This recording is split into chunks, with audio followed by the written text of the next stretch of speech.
Not many Canadians know about our history, much less our military history.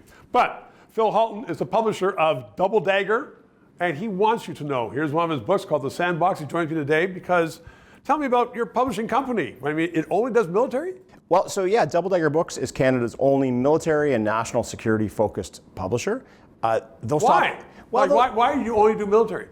Well, and security. You know, as a veteran and a writer myself, I write the kinds of books that I want to read. And they're the kind of books that my friends want to read. And they're a hard sell. You know, when I go to a publisher and say, hey, this is my manuscript, this is my idea, this is what I want, it's not the flavor of the week. But it's still important. And so we want to get those stories out there. Okay, so you're out trying to sell your books, and you are being successful in that. But why should anybody care about it? Canadians are completely blind to some of the history. In fact, most of the history. Well, I forget who said it. You know, history doesn't repeat, but it certainly rhymes. You know, that we are better as a society when we're grounded in our collective experience, good and bad. And I think that's important. Wait a second. You can't say good and bad because everybody says the bad. Well, we just want to erase that. We're just going to culture it out. You know, I myself, I don't believe in erasing it, but I do believe in putting a new interpretation as time goes on.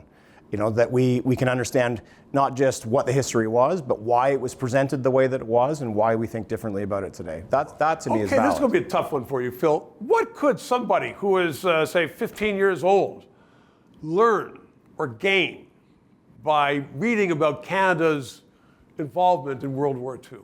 Sure. So my son's a little bit older than that, but not by much. And he's an avid reader about history, military history as well, because I think he sees himself as an active kind of member of the world, that he is about to become an adult, about to become a voter, eligible for military service himself if he wanted to. Right. He wants to understand how we got here today and how we're going to get where he thinks the world should go. And I think the only way to do that is by studying what we've done in the past. So, yeah, okay. And I agree with that. But I mean, so, you know, to learn lessons instead of striking out new every time and screwing it up, if you read history, your military history, you might learn what not to do. I think so, and maybe what to do. And military history, we don't just publish history, we publish fiction as well. It's all grounded in military stories. But some of the oldest recorded human stories are stories of war. Iliad, the Odyssey, but they're not really about war per se, that is the background to examining the human condition and how... Human character. Yeah, because it's a human activity. Humans are the only animals on the earth who wage war. Oh, I've seen a few animals wage war, but that's for another day.